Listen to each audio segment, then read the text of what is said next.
If you're a podcast host, listen up, this one's for you. My name is Allie Jackson. I'm the host of Finding Mr. Height, a dating and relationship podcast that I've been doing for 4 years now, sharing my positive and practical approach to dating that's built on my own life experience. And I wanted to share another experience that I've had, my secret behind monetizing my show. It's called Red Circle, and I was just telling my colleague about how much I love their platform. With Red Circle, not only am I getting a seamless hosting experience, but I also love the support I receive in ad sales. It's not just typical ad sales either. It's targeted opportunities based on my show and my life. And the platform is super simple. You just set your preferences and Red Circle matches you with sponsors that align with your show. You can vet every opportunity and their platform gives you great analytics. More recently too, my Red Circle team has brought me opportunities outside of my podcast on social media to really augment the podcast partnerships, bring them full circle. I just can't recommend them enough. If you want to give it a try, go to redcircle.com to get your free trial. That's redcircle.com for a free trial. Kempire is brought to you by The Kempire After Dark is back, but it's now the villain era.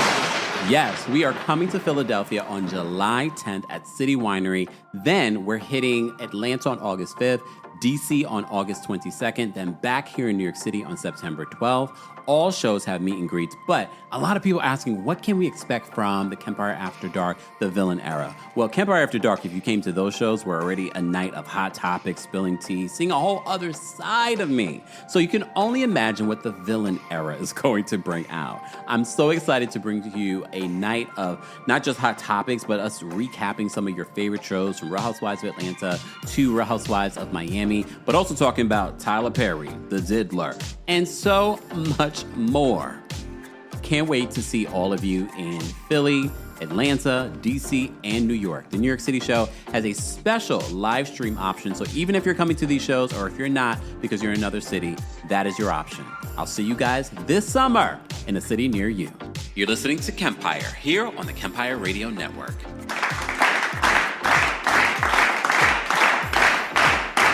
Hey, y'all. Happy Thursday? Is today Thursday? OMG. I almost completely forgot. Let me know if you guys can hear me, see me. We are live on YouTube. We're live on Facebook. We're live on TikTok behind the scenes. This is our weekly recap of the Real Housewives of Miami. I almost completely forgot because yesterday was such a busy day. I almost completely forgot that Miami was even on. So at midnight, I'm watching the episode and getting annoyed just from the very, very beginning. Miami, I love the show. Apparently not a lot of people do because the ratings aren't rating. But I've already told you, ratings do not equate to quality. And Real Housewives of Miami, for the most part, is a very quality show. And I even enjoyed this episode. But you know what you can do for next season? Just some notes, producers. I know you watch. Bye, Julia. Bye, Julia. We're good on you. Don't come back. No, thank you for your services. Get behind me, Guerdy. Get behind me, Guerdy. We had to pull this meme out again. Julia, Martina too. Martina's never been likable, but Martina and the microaggressions, macroaggressions that you're throwing at Guerdy, oh, you know, she could be very attacking. Roll the tape from this is what we're talking about. People don't like when we talk about race, but this is what we're talking about when you inflate what a woman has done. Your wife splashed her with water, and you're calling her attacking. This is what we're talking about. I almost called her a name. Let me take a moment. They start off the episode with Julia singing. Oh, here we go. I mean, if Countess Luann can do it, I guess so can Julia at her big age, wants to be an opera singer. And if you don't know about anything about being an opera singer, you don't start at Julia's big age. And then she gets so emotional. I'm starting to think the Julia that we met during this reboot is not who we think she is. She's not this sweet and meek and mild woman. She's actually atrocious, Karen, and cheats on her wife, allegedly, with black men. Allegedly. I'm starting to think that because she went from,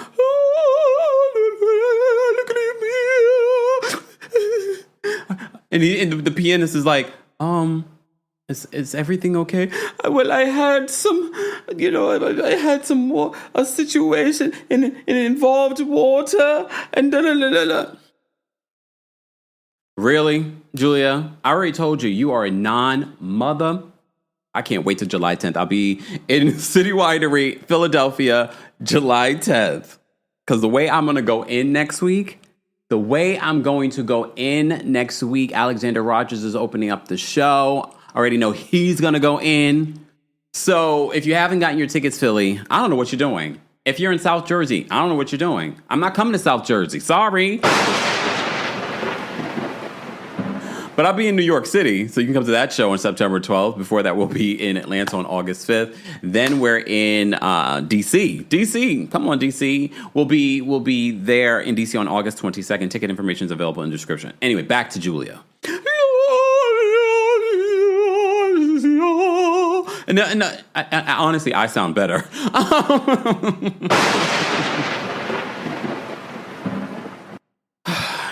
So Julia, at her big age, is deciding, I guess, again, part of her storyline this season is going to be her becoming an opera singer. Girl, give up. Give up. Don't nobody want to hear that. At least, you know what, here's the thing that saves Countess Luann. Countess Luann has a very delusional personality. You don't even have personality. That's the one thing. I have to give it to Countess Luann. She's not a good singer, but it's a cabaret show. She's giving you comedy and those antics and the delusion. No one's going to be sitting around buying tickets to see you.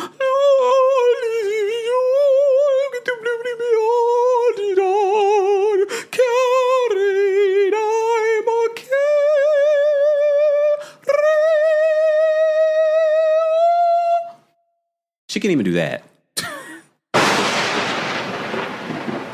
She can't even do that. Come on now. Look, Tyler said, Tyler again, coming in with the facts. Tyler says your vibrato slows as you get older.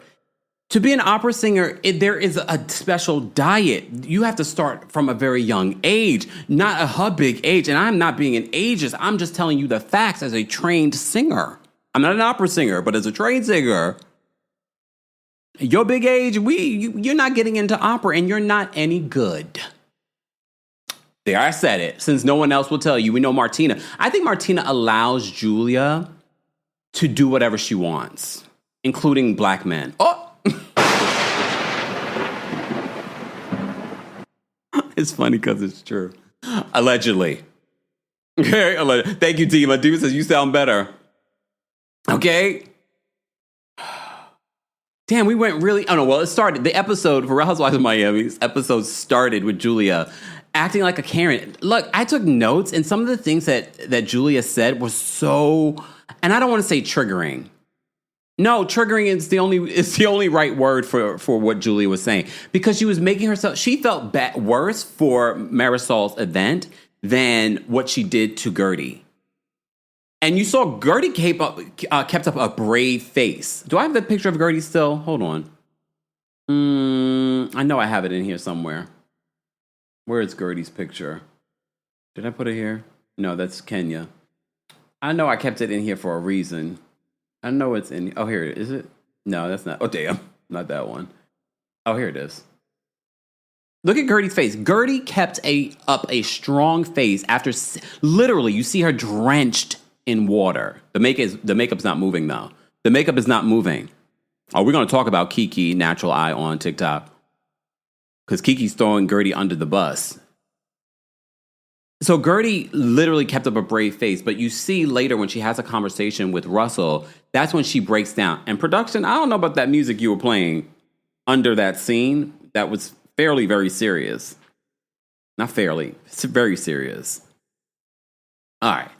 So so we see in the scene with Julia practicing her opera. She's talking about what happened with her pianist, who probably really does not care. He's like, lady, you're not paying me for this. You're paying me to help you become an opera singer at your big age. You're not paying me to listen to talk about your drama with people I don't know or will ever know. But then we see 3 different scenes of Guerdy speaking with Alexia. I have to say, I don't always love Alexia. However, Alexia was the only one speaking sense at that baby shower when she was just like, you're mad at the wrong person. Like, why are you mad at whoever brought this news to Lisa? I don't think it was a big deal. Guerdy obviously didn't think it was a big deal either. You're telling the entire group. Did you guys think that it was a big deal that Guerdy told Lisa that Larsa was talking about what happened between them in Milan? I didn't think it was a big secret. You're filming a show. But Larsa wants to distract. She wants to make it more about someone else. Now I'm starting to think that maybe you're the one who put the battery in Julia's back. But you're so concerned about who told Lisa. Mind you, what we see in that scene with Lisa, Alexia, and Marysol was already telling Lisa what happened. But Lisa at that particular point already knew. But Marysol in that moment was already telling her. So... like, come on now. And I feel like they were reaching for a storyline. So Guerdy spoke with Alexia about this in a separate scene, and she tells her that she felt like she was assaulted by Julia. I mean, I told you last week they should press charges. Well, I mean, okay, I didn't say press charges, but she could. It was assault. Let's be honest. So she says that she felt like Julia assaulted her. In another scene, Guerdy tells Adriana. Adriana tells Guerdy that she feels like Julia has gone to the dark side. No lies told. It definitely feels that way. I don't know why. I don't know if she's always wanted to be friends with these other women. But Adriana says that she's been friends with Julia for like 10 years. And we talk about this all the time here when we talk about Real Housewives of reality television. We talk about how marriages are broken up by reality television, but we don't talk enough about how friendships are broken up by reality television. I also don't love how we're not seeing Adriana. And I get it. Adriana is a particular personality. She hasn't always been nice. However, please understand, for those of you on this cast, because I know some of y'all watch, please do not try and alienate people so that they won't be on this show anymore. Because your show is good because of the cast, not because of one individual person. Because all of you at some particular point have gotten on my nerves. Except Dr. Nicole. Wait, yeah, Dr. Nicole hasn't really ever gotten on my nerves. But for the most of y'all, I'm trying to think about the entire cast. Let me look at the entire cast. Please hold. Yeah, for the most part, every single one of you have gotten on my damn nerves. There isn't one that I love more. Even Guerdy has gotten on my nerves at some particular point. But I'm Team Guerdy today. Get behind me, Guerdy. Get behind me. I'm not playing with these people today. Where's my get behind me? There we go. Get behind me, Guerdy. I'm not playing. Because you guys are clearly trying to isolate her. You're trying to isolate Adriana. Sidebar, Adriana, your confessional look in this episode, the orange, the hair, the makeup, she looks good. You notice how Alexia called out her fake relationships? So do we think Amari's fake too? We've been saying that we feel like the cross-eyed boyfriend is fake. It's okay. I think she feels like she has to do that because everyone's trying to alienate her from the group. But I think we all do like Adriana on this cast, right? I like Adriana on the cast. I don't love her all the time, but I don't like the way that they're sort of isolating her because of the Mean Girls. I don't like that at all. Sherry says, Juliana was cool, but this season, bye. I didn't like her ever. Roll the tape. I never liked her. Roll the tape. If you've been here watching our recaps, I've told you I've never really liked her. And now y'all see why.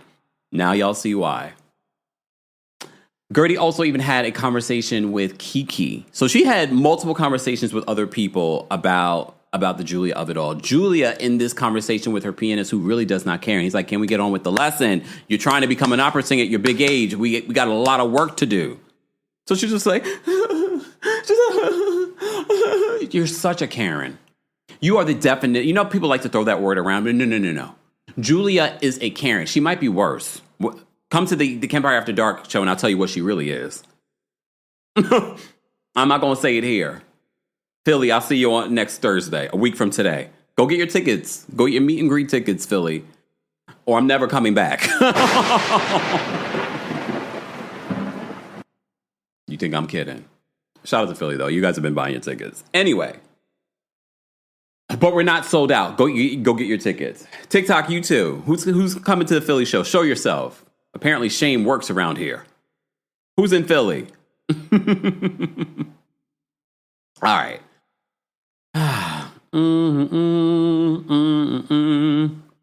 Ultraviolet says that Julia is the ultimate Karen. She's a lot worse. Vicky says, tell us now. Shout out to Vicky watching on Facebook. Maybe I'll go on Facebook separately and tell our Facebook fam. All right. Yeah. DEI or Day says Kiki has been acting funny towards Guerdy, to be honest. Yeah, I don't know what it is. I mean, I kind of know what it is, but we'll get back to that. All right. So we have that with Julia at the very beginning. Then we have Guerdy prepping for Halloween. I really want to see more of Guerdy in her element of working, because obviously that's who she is. Yes, last season we were talking about her cancer journey. We're still talking about the aftermath of her cancer. And now she's sort of trying to get back into doing the things. Not only does she wants to feel like herself again, feeling like herself includes being active and decorating and doing stuff like that. I like seeing that side of Guerdy. That was the side of Guerdy that I liked from her first season. Okay? So she's decorating the house for her son, who really likes Halloween, and fine. So she sits down to have a conversation with Russell. And Russell's like, I don't like the fact that this big woman was standing over you and doing... Russell's very protective of Guerdy. He doesn't say a lot. But when he says something, we all sit upright, right? We all sit upright and like, wait, what happened? Why is Russell upset? But even with Russell being upset, he's not yelling. He's not being aggressive. He's not saying it to the women, even though he will. Remember, he had to get Larsa together last season. I think Larsa and Guerdy never really sort of made it back to a decent place after last season. Understandable based on some of the things that Larsa said. Just come on, and did last season as this woman was going through cancer. And the fact that the fans turned on Larsa so hard, I think she will never forgive Guerdy. You were like what? Why do I need you to forgive me? You were wrong. Winter says, where can I find a Russell? Apparently in Florida in high school. You got to rewind time. Yeah, I mean, Russell is a rare one. He's a rare one. And he allows Guerdy, because Guerdy is a big personality. But he's sort of the complete opposite, and this is where it works. But when he speaks, she pays attention. Okay? All right. Let's move on. Not move on. So Guerdy... Remember I told you Guerdy was keeping up a good face in this scene with the water all over her. This scene really bothered me because you see the hurt in Guerdy's eyes, but that's why she didn't want to leave. I know Kiki was trying to pull her to leave, and she's like, I'm not leaving. And she sits down and she sits there soaking wet. And regardless, I knew she was hurt, and she breaks down with the person that she trusts to break down, and that's her husband. So she's having this breakdown with Russell, saying that she felt like Julia violated her. But here's the part that she mentions, and this is what we talked about last week. It was how no one really stood up for Guerdy. No one denounced what Julia did. And that was the most disturbing part. That no one said, Julia, you can't do that. That's wrong. No one did that. No one said, Julia, you need to apologize to Guerdy for that. Everyone just sort of sat there and was like, and then I saw a recent interview where Marysol was like, they both were wrong. Take a look at this. Those two had the most horrific fight at a very momentous occasion, and they were both wrong. Okay. They were both wrong. Where was Guerdy wrong? Please tell me. Guerdy was ready to have a side conversation with Julia about this, not to ruin your event. How are they both wrong? I don't understand it. Those two had the most horrific fight at a very momentous occasion, and they were both wrong. Okay. They were both wrong. And it's very difficult to be in the middle of two friends fighting. I like Guerdy. Yeah. I've become closer to Julia, but in that moment, they were both wrong.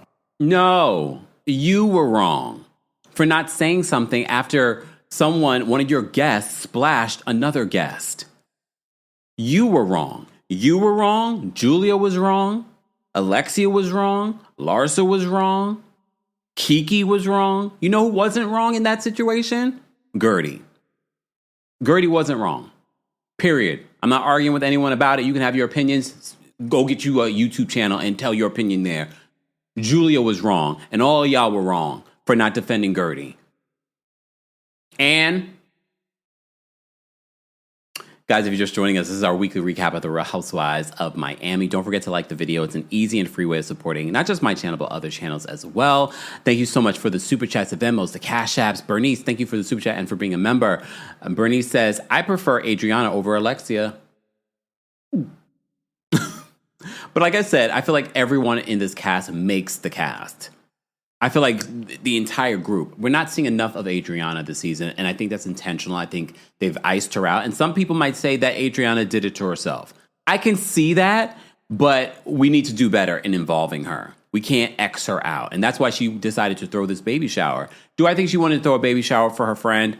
A small portion of me believes that she wanted to throw a baby shower for Julia, but a bigger portion of me believes that Adriana wanted to have a scene and have an event. She did a good job, though. I thought the event was lovely. Yeah. But I do want to see more of Adriana this season. I don't need to see a lot of Adriana, but I don't like how you guys are treating her. I don't like the way that you guys are treating Guerdy either. So fix it. Guys, before we continue with our Real Housewives of Miami recap, it is summer, and our sponsor, Factor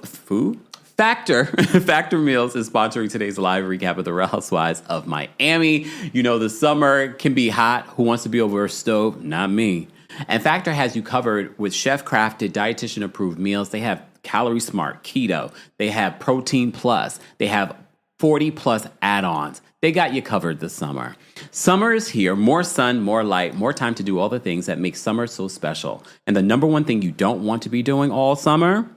Spending hours cooking inside. That's where Factor comes in. Factor's chef-crafted, dietitian-approved meals are ready in just 2 minutes, taking the hassle out of eating well. And of course, we got you guys a discount. Get started at factormeals.com/Kempire50 off and use Kempire50 off to get 50% off plus free shipping on your first box. That's code Kempire50 off at factormeals.com/Kempire50 off for 50% off plus free shipping. Factormeals.com/Kempire50 off. And if you're watching on TikTok, Twitch, Twitter, head on over to our YouTube channel. You can find out all the details in the description. The same for those that are listening to the podcast version of this. Check out the episode notes. Sassy on TikTok says, I'm glad that Lisa walked out. She showed dignity for herself. Adriana was the word of wisdom at the baby shower. We're gonna talk about the baby shower. I just don't want to jump ahead. But so Guerdy breaks down with Russell. Again, I didn't love the music they were playing under Guerdy's emotional scene. It felt like the production wasn't taking it serious enough, or the editors weren't taking it serious enough. I didn't like that. So Guerdy talks about the fight with Julia, and she talks about how she felt like Julia violated her for the girls' entertainment. That was so critical, and this is what we said last week. This was before we knew anything. We saw from that scene Guerdy putting up a strong face. But Guerdy, in speaking with her husband, her safe place, she says, I felt violated by Julia for the girls' entertainment. So Guerdy was already clocking that these women aren't her friends, that these women are the ones coming up with this plot and plan, maybe to ice her out. So Guerdy is already telling on them. And I can see that Alexia is trying not to be a part of that. On some level, I can see Alexia is trying not to be a part of that. I can see it. You know, like I try to give credit when credit is due. I can feel like she's being sensible when a lot of these women are not being sensible. At least when it comes to this. When it comes to Todd, she's nonsensical. Thanks, Cute Potato, for the gifts. We appreciate you. Shout out to our friends watching on TikTok. We're talking about Real Housewives of Miami. So Guerdy says that she feels violated by Julia for the girls' entertainment. She also says that she felt degraded. Like, these are all little key words that I think we need to pay attention to. And for those that are not a black woman, this might go over your head, some of what you saw in that scene. But I'm going to point it out to you. She talked about being violated in front of these women, a group of white women. She's talking about feeling degraded. This is what I'm telling you. Like, she tried to put up a strong face in this scene, but her eyes told me everything that I needed to know. And she was not about to let them see her break. So she breaks with her safe space at home with her husband. So she talked about that with Russell. In a separate scene while this is playing out, Martina and Julia go food shopping, okay? So Julia says, I owe Marysol a dinner for messing up her party. Okay. But then she says some words I had to highlight. She talks about allowing Guerdy to get the best of her. She acts as if Guerdy is the one that initiated all of this. Go back and watch that scene. Guerdy was more than willing to have a civilized conversation with Julia. Julia was the one who got really aggressive with her finger, then standing over her, and then splashing her with water. Like, all of this aggression. But mind you, I really wonder if Guerdy had done the same thing, what the other women would have said and done in that moment. What would they have said and done? They probably would have had a big reaction. They probably would have called security, saying, I don't feel comfortable in front of Guerdy. I don't feel comfortable. But if Julia does it, they feel fine. You guys might want to check why you have that difference. You might. So she says, I hate the fact that I'm allowing Guerdy to get the best of me. And then she says, Guerdy made it very difficult for me. Oh, whoa, whoa, whoa. And she's saying this to Martina. And then Martina decides to say that Guerdy likes to attack. She's very attacking. Really? Really? First of all, Martina wasn't even there. How is Guerdy attacking? This is what we're talking about. We're talking about these little trigger words that people like Martina and Julia are saying. Did you see the event? And I'm sure Julia gave you a different version of the event, but I'm sure she also told you that she splashed Guerdy with water. Because she brings it up, and then you see Martina's face like, oh. But Martina will let Julia do anything she wants, including not come and show up for her when she needs her the most. We've seen that. We've talked about it during these last couple of seasons. I was like, if Martina liked it, I love it for you, girl. So Martina lets Julia get away with a lot. But this is where we draw the line. And I know people last week talked about how they adopted 2 black boys. I hadn't seen the boys, so I didn't want to run with that narrative. However, in this episode, they did show the adorable boys, though. Oh, cute! Jackson and Luca. So they're raising 2 black boys. And I said this on Twitter last night. It is even worse now knowing that they're raising 2 black boys because they don't realize these microaggressions that they're doing, and maybe they do. And they need to become conscious of it. Sandra Bullock recently, well, not recently, maybe it was like a year or 2 ago, talked because she has a adopted son, black son, and she talks about having to protect him in this world that doesn't protect him or see value in him. So this is what triggered in my mind. If they don't see what they're doing with these microaggressions, what is that going to be like for them? Them their parents not realizing how they are going to be seen in the world and not protected in the world. The world doesn't know that they have 2 white parents, 2 white mothers. Like, this is very serious. That they don't even realize. They're going to have to realize because you're raising 2 black boys. And your behavior on the show shows me that it's very, very concerning. And you really need to make a concerted effort to understand where you went wrong this season. Not for the show, not for the fans, but for those boys that you're raising. And I'm happy that those boys have a loving home where they're able to have everything and every opportunity in the world. But with every opportunity in the world here in the United States especially will always remind those 2 boys that they are black. And if their parents don't see them, because you know those will be the first ones like, I don't see color. The world does. The world treats them that way. They don't, and it doesn't matter that they have two white, rich parents.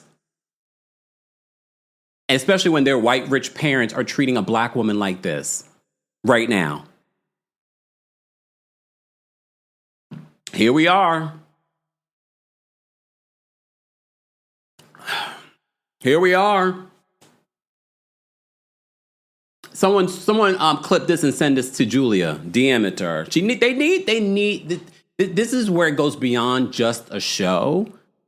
It's very dangerous, and I wish it wasn't them. I wish it wasn't them where we were seeing this problematic behavior, and they have two young black boys that they're raising. I really wish it wasn't, because I was like, this is very dangerous. Ultra says, Julia's rich? No, we know she's married to a rich woman, Martina. Okay. Anyway, we will get back to that, I'm sure. So they talk more about Julia. Martina says that Guerdy is very attacking. I don't understand where you got that from, especially when you weren't there. But okay. So Julia did send a text message. I don't recall her apologizing, but she wants to have a conversation with Guerdy. And she says, but she never responded. Are you surprised? Are we surprised that Guerdy, who felt attacked for the entertainment of these women on the show, because remember, it's one thing to have this attack, but it's another thing to have it play out on national television in the moment and then now again. It's embarrassing. It's degrading. And she already went on her social media. We talked about this last week when she was sort of making a joke about it in her caption. And then the week before, she was posting these long Instagram story. Girl, and in that Instagram story, there was no apology to Guerdy. Okay, let's move on. All right, so we have that moment. So Larsa and Stephanie. So we're finally introduced to Stephanie. Here's the thing. I'm not going to say I love Stephanie yet, because you know I have trust issues. She's a Scorpio, though. Shout out to the Scorpios. You know I had to look it up, because there were certain things that she was saying and doing that made me go, I kind of like her. But it's too soon.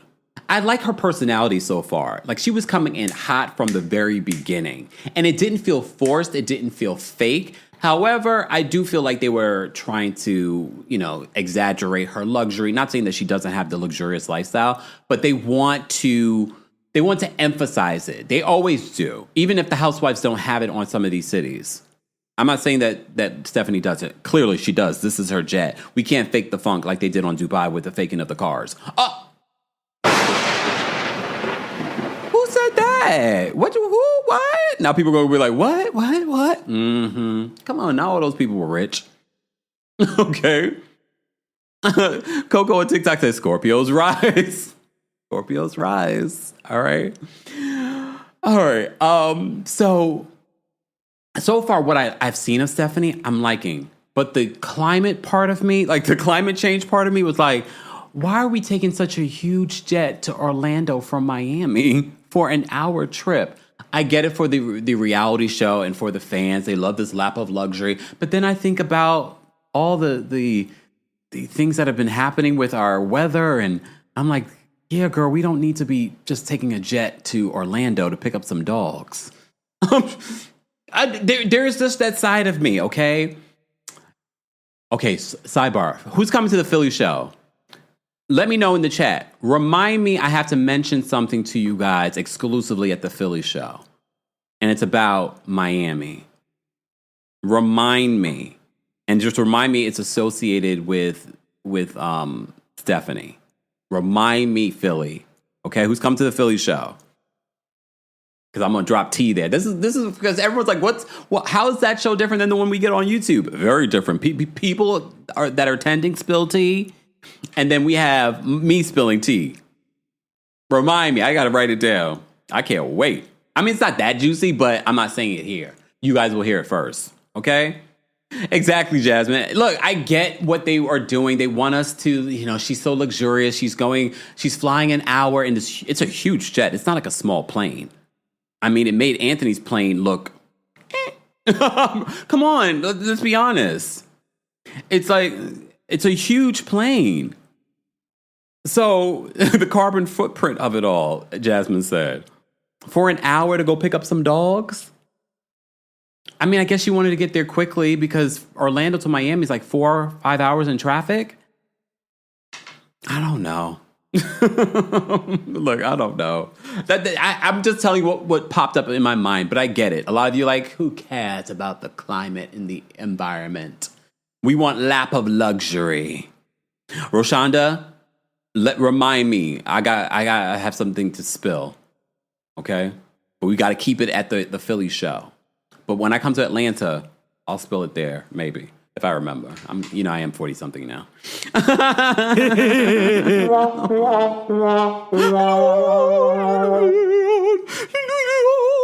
Sorry. I forgot I did that last season when she was singing opera. I thought we were done with Julia singing opera. Kayla says, maybe the way you drive, Kayla. I've done the drive from Orlando to Miami. It's like 4 hours. Kayla says, nah, only 3-hour drive. That's like a 4-hour drive. Maybe with traffic, it's 4 hours. She's like, it's 3 hours. The way you drive, Kayla, Wayla. All right. So we get to understand how Larsa and Stephanie met. They met through Caroline Stanbury, speaking of Real Housewives of Dubai. And Stephanie immediately said, I didn't want to talk to her. I didn't want to meet her. She was just like, she doesn't like the whole group chat thing, but she says after they did the group chat, she's like, oh, I liked her. Okay. So she talked about that. And then she talked about flying. She decided, I'm guessing Larsa's acting like she didn't know that they were flying somewhere. You're meeting her at the airport. So they fly to Orlando to go pick up her dogs. All right. So we get to know a little bit about Stephanie in this moment. So she's married to the man that owns this big real estate company in Florida. Okay. They seem to do very well for themselves. We haven't met the husband just yet, but they're doing very well for themselves. Look at the plane. Okay. Look, Angel says Kempire is going to be on his billionaire's booze PJ, private jet, going from New York to Philly for the live shows in the future. Yes, but I wouldn't tell you guys. I wouldn't tell you guys. How long is that flight? Maybe an hour or two? It's just the most convenient way. Who wants to be on the train? I mean, that'll be the way I'll be getting to Philly this time around. Whoa, whoa, whoa, Kempire. Whoa, whoa, whoa. All right. So they go to pick up the dogs. All right. So while she goes to meet her parents on the tarmac, Marysol calls her. Marysol's like, where? She's like, I'm on the plane. She's like, oh, you got to go on the plane first. Mm-mm. So they talk about, what do they talk about? Oh, they talk about Alexia. And Alexia told Marysol that Todd asked for a 3-month extension? A 90-day extension of the divorce. Okay, I don't know how you guys feel about this storyline with Todd and Alexia. I do believe that Alexia is trying to hold on to this man. Because remember, they were together a long time before they actually got married. They were together as boyfriend and girlfriend longer than they were actually married. I don't know why he divorced her. I'm a little suspicious. And I'm leaning on probably believing Adriana and her talking about the money issues more so than believing that he just wanted to divorce her and it was because of the show. And she talked about that she was willing to leave the show if it meant saving her relationship. I believe her when she says that. She's a Taurus. This is where I can relate to her in a lot of ways. All right, let me not waste time on some of these scenes that don't matter. So Larsa FaceTimes with Marysol. Marysol talks about Alexia, they're extending the divorce filing. And she's just like, I don't know what's happening with this situation. Fine. Well, speaking of them, so Lisa, Marysol, and Alexia meet up. They come to check up on Lisa because you remember last week, Lisa's father had passed away. So they come to check up on her. All right. So Marysol brings up what Larsa told the group. So this is why I was sort of like, when I rewatched it, I was like, wait, Marysol was the first one to bring it up, technically, on camera, to Lisa. But you notice a little bit later on in the conversation, she says to Lisa, like, who told you?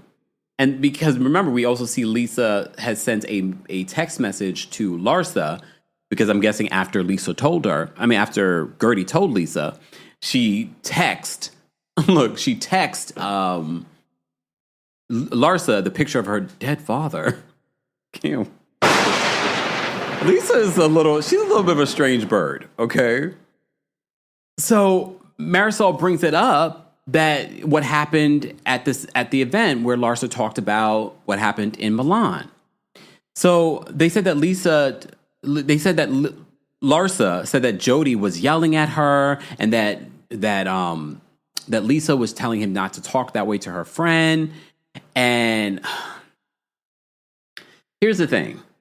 In the same scene, we have Larsa FaceTiming with her friend that we met in the Milan scenes, okay? And the friend, although the friend could be being coached by Larsa to reiterate what happened, but raise your hand if you believe something happened in Milan. I'm not saying that Larsa is not good for creating a storyline. Good, I'll put in quotes. But I believe something happened. Because they were all good. Remember after the conversation they had with Fabulous? Remember, they were good after that. So something happened. And I really believe this cast are downplaying the wide eyes thing. Yes, he already had wide eyes. But remember the AC of it all a couple episodes ago? I feel as if they are all saying wide eyes without saying Coke. What? Oh, wait. Who said that? I feel like that's what they're doing. They don't want to say it, but I feel like that. Look, my wide eyes right now. I feel like that's what's happening. They don't want to say what it is. I believe something did happen in Milan. Don't have me defending Larsa. It won't be long, Larsa. It won't be long. Because then they bring up to Lisa that she's like, they were talking about his eyes. She's like, I like his wide eyes. That's just how he always looks. Why would they be talking about his wide eyes? We know he has wide eyes. Larsa was talking about his wide eyes without saying the full thing, right? They're talking about his wide eyes. What makes your eyes wide? I don't know. Well, definitely what's happening with my eyes is not AC. Okay. She's like, I like wide eyes. He looks like a Furby. Here's the thing, and I'm going to say this. I'm not a fan of Larsa. Please understand this. But I'm also not a fan of Lisa all the time. I believe, and I've said this before, I've been saying this, Lisa moved on way too quickly into another relationship while she was in the middle of a divorce. Okay? And I think that she will do anything. Remember, she used to protect Lenny too. And I think if Lenny was still with her, she would still be protecting Lenny. Remember, this is the same woman, allegedly, that they would have these parties. She said, I didn't even like to party. But she would still have these parties every weekend in her house while, allegedly, Lenny's upstairs with random girls. Allegedly. I'm just saying allegedly because that's what the other ladies have said about Lenny. Right? So I feel like she's going to make any excuse to protect Jody. Speaking of making excuses, she did go on Instagram to talk about the reality of her friendship or lack thereof with Larsa. I have the clip, so let's play it. Please hold. Hi guys, I had to just get on here because there are so many lies I have to correct, and I have to set the record straight. Larsa keeps saying that we were best friends for 15 years, and that is not true. We would see each other at events, but we didn't actually become friends until 4 years ago, right before the reboot. That's when we started talking and texting, and that is how our friendship began. We became friends. Sidebar, did any of us think that they were really friends for 15 years? I think we all figured that these two really reconnected during the show. Larsa was busy being friends with the Kardashians and then getting kicked out of the Kardashians and not being able to talk about them. I think we already knew. We already knew that, right? Well, okay. Because of the show. We bonded through that experience just like Marcus and Jody did. So tell me how she is mad at Jody for the exact same thing. This show like literally creates friendships, but calling yourself a good friend over and over does not make it true. Good people, I agree with that. Don't have to announce it. When has she ever really shown that she was a good friend? Like through her words, her actions, her empathy? None of it. Look how she reacted when... I have to stop her there because although we are not fans of Larsa, I will say we all were shocked how, at least on the show, how Larsa really showed up for Lisa. But I also feel like if the tables were reversed, Lisa's not going to be that person. She's always going to choose a man over her friends. That's just how I feel. And I've liked Lisa over the years. However, and you know I'm not a Larsa fan, but I do feel like that was the one time we kind of looked at Larsa like, look at Larsa showing up for her friend. Join the show. Lowe's knows July 4th savings are worth celebrating. Right now, get up to 40% off select major appliances and get an additional 10% off 2 or more select major appliances. Plus, get 3 Scott's Naturescapes 1.5 cubic foot mulch bags for just $10. These deals are coming in hot. Lowe's, we help, you save. Valid through 7/9. Selection varies by location. While supplies last. See Lowe's.com for more details. Excludes Alaska and Hawaii. Look at her reaction to Guerdy's cancer diagnosis. I mean, no lies told. No lies told. But I never thought that Larsa and Guerdy were really friends. Her idea of a friendship was showing up to a court hearing for me that she was subpoenaed to be at. So that is not being a friend. Let's not downplay that, though. Just because you've been subpoenaed to testify for your friend on your friend's behalf, we saw it with the Diddy case. Just because you're subpoenaed doesn't mean you have to show up, right, Gina? So please understand the fact that your friend testified for you in favor of you. Let's not downplay that. I don't like how, but you see what I'm talking about. But if Jody did that for her, she'd be talking about it forever. He testified for me under oath, and he did this for me, and blah, blah. But I don't feel like she's a girl's girl, if I'm being honest. That's literally following a court order. And then Jody in Milan, and her telling people that Jody went crazy. Like, literally went crazy. At an off-camera Philip Plein dinner and disrespected her. So is Lisa saying that that's made up? I don't know if I believe that. I believe something really did happen. Okay, guys, in the chat, and those that are watching on TikTok and Twitch and Twitter, do you believe, hey, Kel's watching on Twitch, do you believe something really did happen in Milan? Because if nothing happened in Milan, why aren't you guys good? Why wouldn't you guys still be good? Why would she I mean, I'm not saying it's impossible that she wouldn't create something, but I just feel like something did happen. Remember, Jody left at one particular point because he wasn't getting Lisa's attention. Did he go home and get some good AC? And then came back mad? Just asking. More than 80 people there and nobody saw it? How convenient. No cameras. I'm pretty sure Philip Plein has security footage, so let's pull it. Let's pull it, please. Let's pull it. But here's the thing, though. You know what? Here's the thing. Lisa knows they're not going to pull the camera footage from that event. She knows that. Come on. Would prove nothing because it didn't happen. Also, let's look at who Jody is. He doesn't raise his voice, not to me, not to his daughter, not to my kids, not to anyone, not even his ex-wife. And she would tell you that.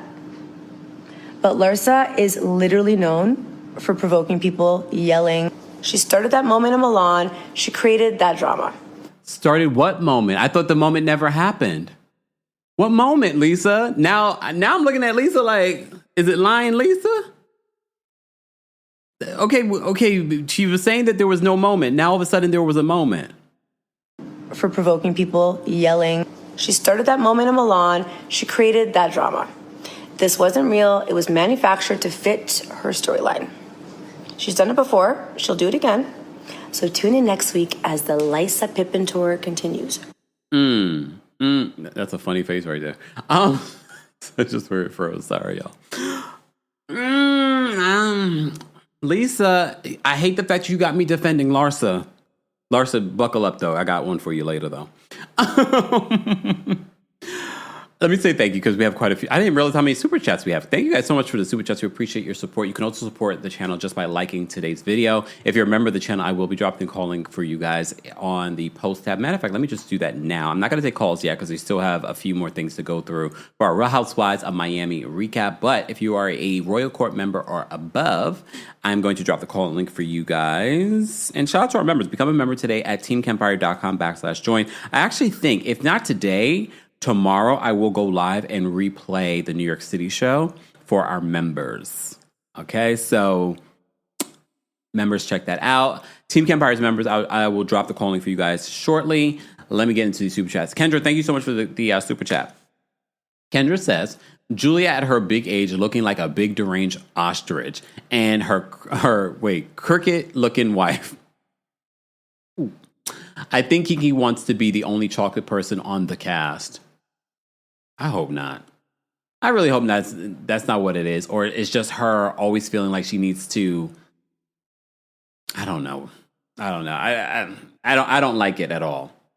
Seniors, thank you so much for the super chat. Senior says Julia repeatedly expressing that Guerdy got her to the point of assaulting her was disgusting. Spinning a narrative per usual. Karen behavior. That's typical Karen behavior. YBN, thank you so much for the super chat. YBN says, icing out strong cast members just ices out the audience. Period.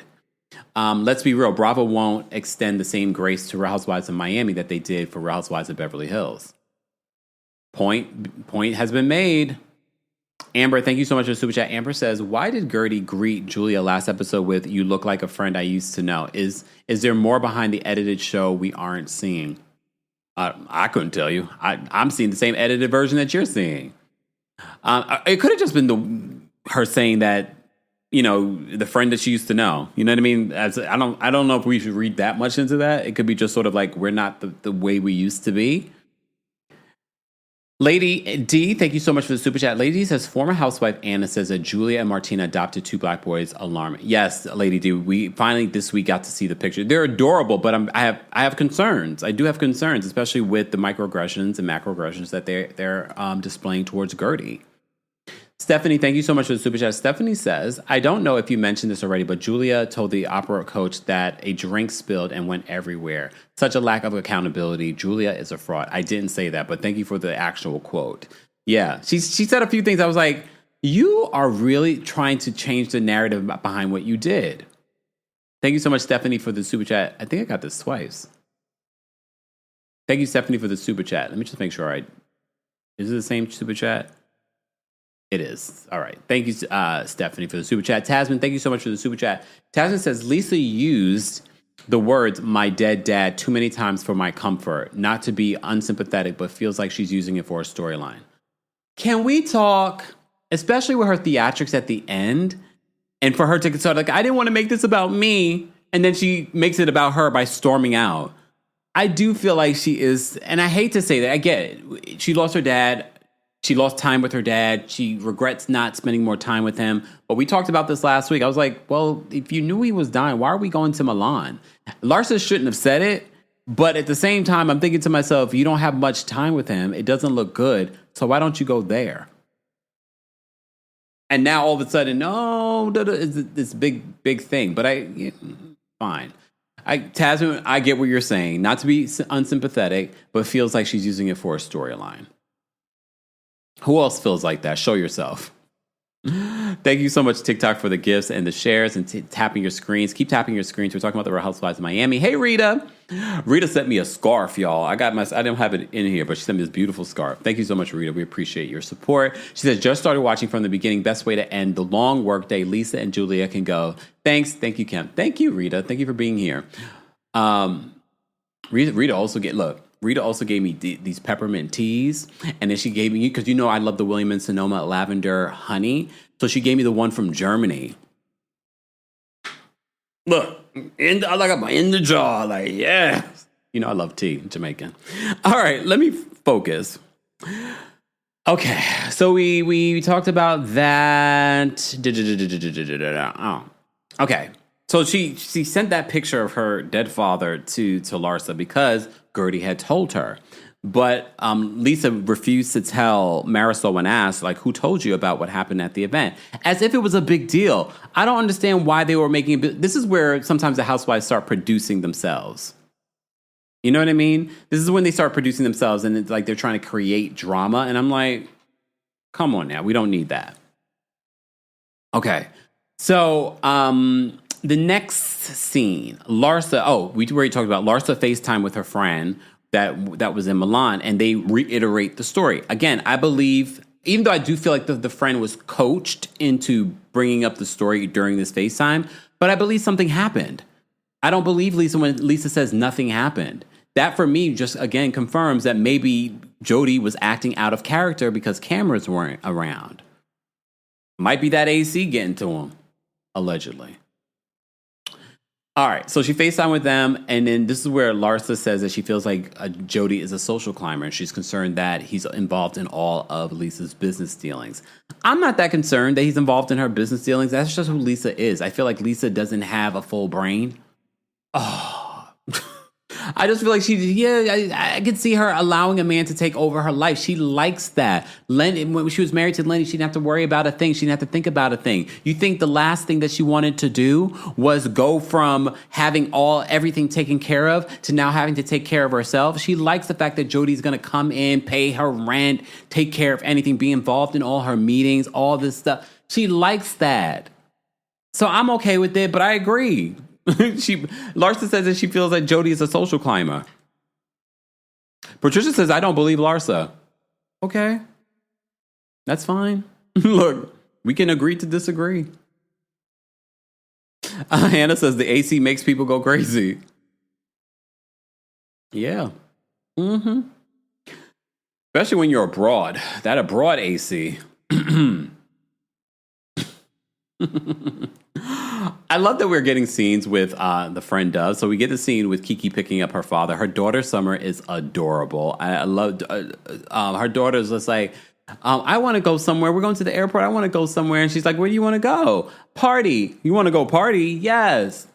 You remember last week she wanted nothing but chocolate. They kept on offering everything but chocolate. She's like, I want chocolate. Summer's adorable. So they pick up her father. Remember that Kiki and her father had been estranged for like 10 years because she started doing the modeling and they associated her, posing in bathing suits and things like that as being like an OF model, I guess. I don't know. So they didn't talk for like 10 years, but her family coaxed her, like, you need to talk to your father. You know how, Caribbean families are. No matter if the father was abusive or whatever, you need to talk to your father. Really? Okay. So she's been trying with her father, but she's really been trying to have her father really connect with her son. And she tells, the son's in college. He's like, oh my God, he's in college. He has 7 kids. She finds out during this conversation that he has a 3-year-old boy now, younger than Summer. So but again, if you are Caribbean, we're not like, oh my gosh. We're sort of like, tracks. Look, doesn't matter. Haitian, Jamaican, Trinidadian, all it tracks. We under like, oh, all right. Sidebar, did you guys hear about the Haitians beating up the ICE agents here in New York, Brooklyn? Y'all better stop messing with Haitians. Okay, you know how they got their independence. Just saying, stop playing. I was like, oh, shoot. I keep seeing all these different TikToks and things like about it. Yes, AGJ, Google schmoogle it. Haitians get the ICE people together. This is my selenite bracelet. Hold on. Y'all know I got like my crystals. This is my selenite bracelet. Not my crystals. And I got black tourmaline. Because people evil. Look, people are evil. Yes, Pageant Bobby says yes to New York. They were not having it. Okay. Anyway, that's a sidebar in your Haitian news, okay? Oh, Tabitha said the guy needs to stop playing with them. Oh, you mean in regards to the Caribbean men? Yep, Guyanese too. All the Caribbean men, the West Indians. Okay. All right. So she picks up her dad. She finds out she's got another brother. She's talking about having a better relationship with her dad, but more specifically, she wants her son to have a more of a relationship with him. He's a handsome man. I'm not surprised that he was a Rolling Stone. Come on now. He got 7 kids and got the nerve to judge her. Isn't that funny? How he was so judgmental of her posing in bathing suits, but he's over here cheating and treating her mother terribly. Really? But we know the hypocrisy of it all. The hypocrisy. So that was a cute little scene. All right. So Marysol, Larsa, and Julia and Stephanie all hang out. Alexia was supposed to be there, but Alexia doesn't show up. But this is where we get to learn a little bit more about Stephanie. And they go at Stephanie's home. Larsa's telling the girls about Stephanie before Stephanie gets there. And she's like, oh, she doesn't really like kids. She's like, Boogers and Birkins don't go together. And I can agree. And when she arrives, Larsa tries to put her Birkin far away from her. The read that she laid on Larsa in the confessional, she's like, don't take my Birkin away. Okay. I was like, okay. She's like, she doesn't want anyone touching her Birkin. I was like, okay. I liked her commentary. She already was bringing a lot of really great confessional commentary for a newbie. And it came off so effortlessly. So it says to me that it's not fed to her. It's who she is. But we shall see. But that's the vibe that I'm getting. But the fact that she's so cutting, and I looked up her astrological sign and it said she was a Scorpio. And I said, that tracks. That tracks.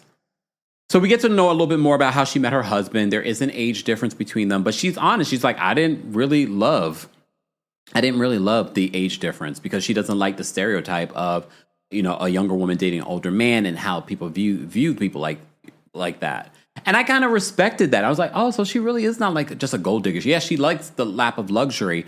She doesn't want any children, she says. She says she's too busy working. She says she's so busy working that even if she wanted to have kids and to save her eggs and freeze her eggs, she's like, I don't have time. She's like, I'm working. So we get to see her at the office working and things like that. Look, is she really working? I don't know. However, I lost my crystal. Is she really working? At least she was doing more than Mia from Real Housewives of Potomac organizing empty cabinets. So she was at the head of a table saying a bunch of stuff. I don't know. I mean, maybe the husband put her in a position and she looks like she likes to work. So I'm here for it.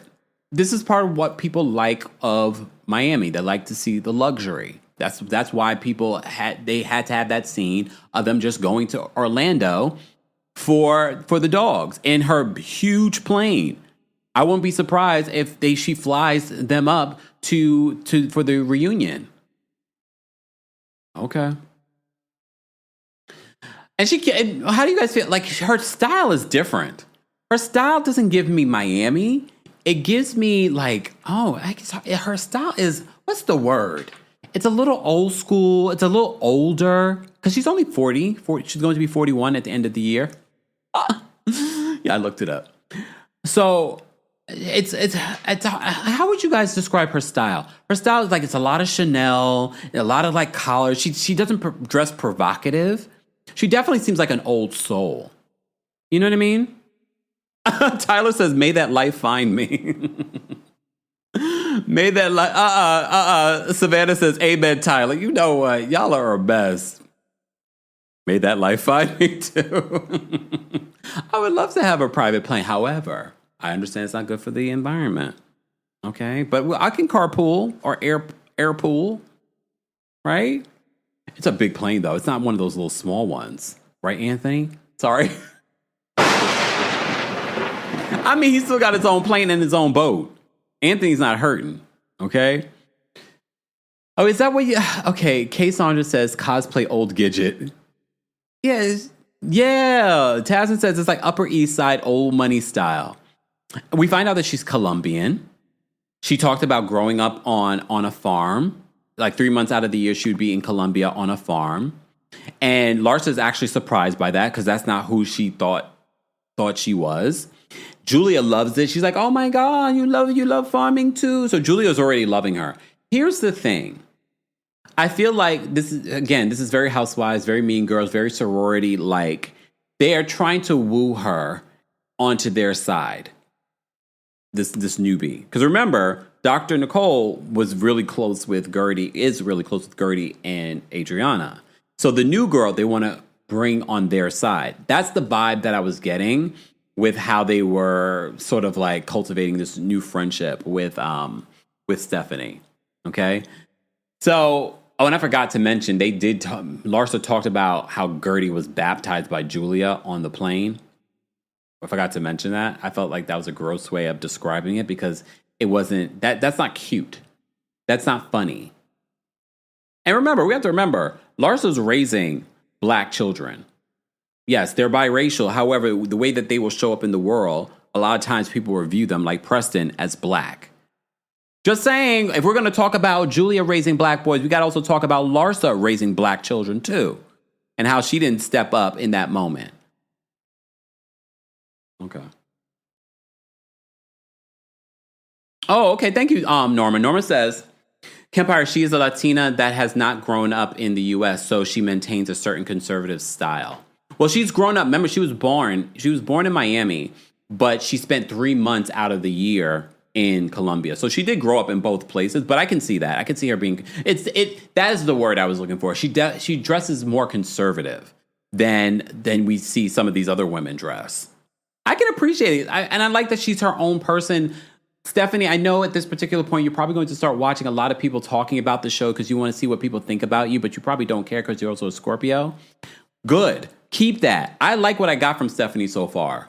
And what's the assessment, y'all? For those that are watching on TikTok, Twitch, Twitter, and on YouTube, what's your assessment of Stephanie so far? I'm not going to say that, oh my gosh, she's my fave, she's the blah, blah, because it's too soon. This is one episode. I like she's authentically herself.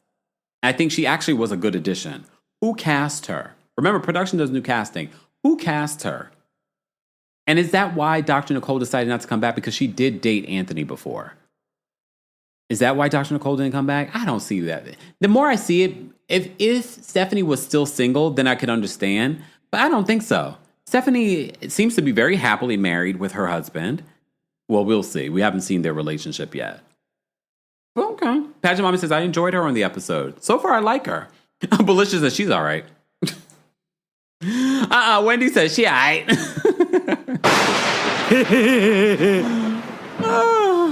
Mersando says, Stephanie, for now. Damn. You guys are not an easy bunch. All right. So they meet up. They're having this conversation. We're learning a lot more about Stephanie, okay, in this moment. But Alexia's still not there. And they're like, where's Alexia? This was a foreshadowing, though, because they're like, where's Alexia? Why is Alexia late? Alexia ends up texting. They call her, but she doesn't pick up. Alexia ends up texting like, oh, I'm going through a lot. I got a migraine. I'm not going to make it. Okay. So Larsa's already like, she's probably with Todd.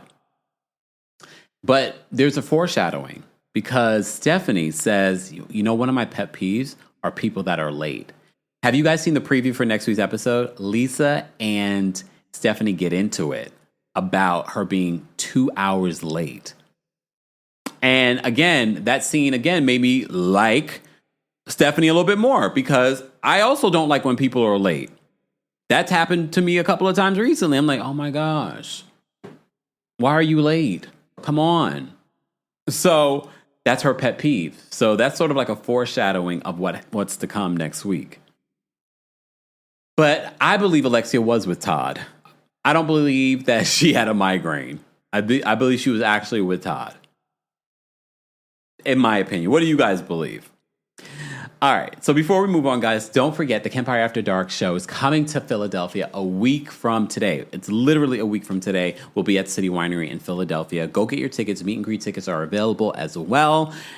This is the last hour, y'all. Go get your tickets. This is a crucial show for Philly. Just saying. Go get your tickets today for our live show, a night of hot topics where we have to talk about Diddy, Tyler Perry, everything that's happening in pop culture. And of course, we'll be talking about Real Housewives of Atlanta and Miami because the episode, next week's episode. So for those that are watching today, you won't get your recap for Real Housewives of Miami until I get back from Philly. So that probably won't be until the weekend. So Philly, you'll be getting my fresh and only thoughts about the Real Housewives of Miami next Thursday during the Philly show. So go get your tickets today if you haven't. Then we're coming to Atlanta on August 5th. Then we'll be in DC on August 22nd, and then back here in New York City on September 12th. Ticket information will be available in the description. And don't forget, the New York City show has a live stream option. Get your tickets today if you haven't already. Tina says, 2 hours late, just don't come at that point. Well, it's a filmed event. From what I've heard, she told production to leave without her, but production decided to stay, allegedly. So either way, all these housewives are always late for some reason. Like I don't. Shout out to production for having the patience that they have with these women, because it takes a lot to do this work and film and set up and do this. So a lot of times they are late because they're getting all their glam and whatnot done. I don't know why you get all this glam done and you end up face tuning everything that you put on social media, Lisa. All right. Moving on. Let me say thank you. We had a couple of super chats. Sage, thank you so much for being a member and for the super chat. Sage says, Haiti, stand up. I'm here for my Haitian brothers and sisters, even though Kiki blocked me for telling her how I felt about her behavior last week. I already tell you guys, you can share your opinion here, but don't be going in their comment section or tagging them in mine. I'm not saying that Sage did that, but I'm just saying. But I can see Kiki was definitely getting it last week. Rightfully so. And she's about to get it again here. Right, Kiki? Kiki used to follow me here on TikTok. I don't know if she still does. It's okay. Tam the Scorpio, thank you for being a member and thank you for the super chat. Tam says, her style was giving me 1950s Mary Tyler Moore and Patty Duke with the flipped hair and the hairband. I was like, it's so different. When it comes to the personalities of these other women, it's so different. I was like, I'm here for it. So I thought Stephanie, but her personality was definitely not giving like 50s housewife. You know what I mean? It was definitely giving more like her, which I can appreciate. Oh, Shay says, Lisa's always late. Nobody told her? Well, she's like, not on my time. She's like, let's go. I love it. All right, let's talk about Julia's baby shower. So as you know, Adriana is throwing Julia's baby shower. Again, do I think Adriana was throwing the baby shower because she really wanted to do something nice for Julia? A smidge. I think a small part of her wanted to throw something nice for Julia. A larger part of her wanted to have her own moment. She wanted to have a scene. This was a way for her to have a scene. So I do believe that. I do. I don't know. In my head, 25% of me thinks that she threw it for Julia. 75% of me thinks that she did it for herself. But even if she did it for herself, I have to say she didn't make it about herself. Right? She didn't make it about herself. I do believe her intention was to have this filmed event, but I do believe in throwing the event, she made it about her friend. You know what I mean? So everyone's arriving, all right? But before everyone arrives, Adriana reveals that Julia asked for Stephanie to sit next to her. Why? See, you see what they're doing. They're trying to woo all of the new girl. They all try to do that. And Julia specifically is trying to do that. It's a new girl, so she doesn't want the new girl being friendly with like Adriana or Guerdy. She wants the new girl to be on her side because she already knows she's going to need every single ally that she can get.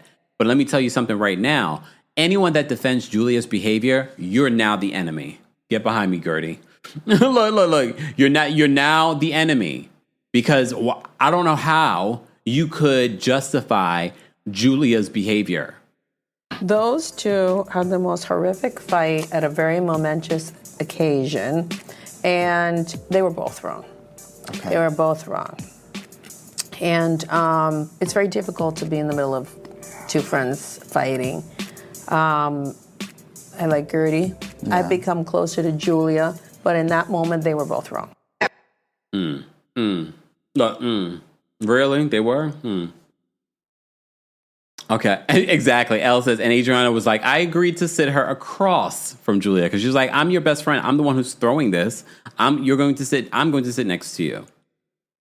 So everyone arrives, all right? Alexia swears that in her confession, she's like, I promise you, I was not with Todd. But the body language was telling me she was with Todd. It's fine. Whatever, Alexia. You want to look stupid? Look stupid. Fine. Alexia says to Adriana, while they're all gathering, she was just like, she said, she was under a lot of stress with everything that's going on. And she's like, which you added a lot of stress to. Alexia, first of all, at this particular point, you should be not necessarily praising Adriana, but you shouldn't be that mad because Adriana basically foretold what was happening. So I don't understand why all of a sudden in this moment, this is why they're so mad at Adriana, because she was right. And she's just like, well, which you added a lot of stress to, but we won't talk about that now. Girl, let it go. You should be more mad at Todd degrading you on social media and making you look like nothing but a gold digger. That's who you should be mad at. I mean, I get you being a little upset with Adriana, but let it go, girl. It's not that deep. She was right. All right, so more happens in the episode. Again, if you're a member of the channel, I did drop the call-in link for everyone on the post tab here on YouTube live chat. Once we let's get to 400 likes, and I will drop the call link for you guys. Even though we have like almost 1,000 people here watching, I don't know why you haven't liked the video already. Keep liking the video. So Stephanie's there, and she tells Alexia, "Okay, Stephanie, this is where I was like, oh, okay, Stephanie, you're doing a little too much." Because she says to Alexia, because, they told her about the situation with Todd. She was like, if you throw something in the garbage, you don't go back in the garbage and pull it out. Although I agree with Stephanie, I feel like you don't know Alexia like that to be saying something like that to her. But this is why it makes her a good housewife, because she's not afraid to share her opinion, even if it's at an inappropriate time. This is what makes her a good housewife. Okay. Cameron says, wait, I want to know, are her boys black? Yes. Julia's sons that she adopted are black. They showed the pictures during the baby shower. So yeah, she did adopt 2 black boys. Okay. Jackson and Luca. So Alexia, of course, did not like that. She's like, oh, but so in her confessional, she's got a lot more talk, okay, about that. But I agree with Alexia. Like, y'all don't really know each other, but I can appreciate Stephanie just speaking her mind. So Adriana gets everyone together. She wants to make a toast. Then Alexia gets up, and Marysol's looking at her like, where are you going? She gets up. She's like, can I make a toast? And she's just like, I guess. So she makes this toast, and it definitely gives bridesmaids. Did you guys see Bridesmaids? So where it's competing, she's like, well, I've known Julia for about 3 years. Of course, Adriana's just like, well, I've known her for 10. So they had this little back and forth. She's like, it's not about the amount of time. I thought it was a bit much and again, this is a reminder that, yes, Julia is trying to form a new relationship with Marysol and Alexia and Xing out her 10-year friendship with Adriana. And I thought it was weird for you, of all people. You're not that close to Julia. You really have just become, in the last year, close with Julia. And I don't even think it's that deep. I didn't think it was that deep for you to be making a speech at her baby shower. All right, so they end up playing these games. They do the whole, let me eat what's in the baby's diaper. Kiki wins it. She figures it out. Fine. Then they play this game. Who in the room would you have, truth or dare, who in the room would you have a threesome with? And Julia's like, oh, I don't like threesomes. No, I don't like threesomes. And Martina tells on her, it's like, but you had a threesome. Did y'all have a threesome? You and Martina? I believe it. And probably the other guy was a black man. Just saying. So Martina tells on Julia, and she's like, but you had a threesome. And she's like, well, but I didn't like it. One person's waiting on the side. Probably was Martina waiting on the side while she was. I'm going to leave this for Philly. We'll talk about this in Philly, so we can really talk about it. Okay. So Julia finally decides, she's like, well, if I'm going to have a threesome in this group, it's going to be Stephanie. And Stephanie's just like, we just met. Okay.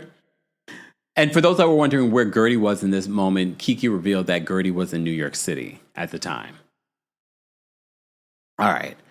Larsa then answers a question, and then Larsa is so delusional. She's like, sometimes like my biggest flaw is that I'm too loyal. Said no one ever. Said no one ever. And you can see Lisa's face like, oh, really? All right. Then Kiki gets a dare, and they dare her to twerk. So she's twerking in front of Martina.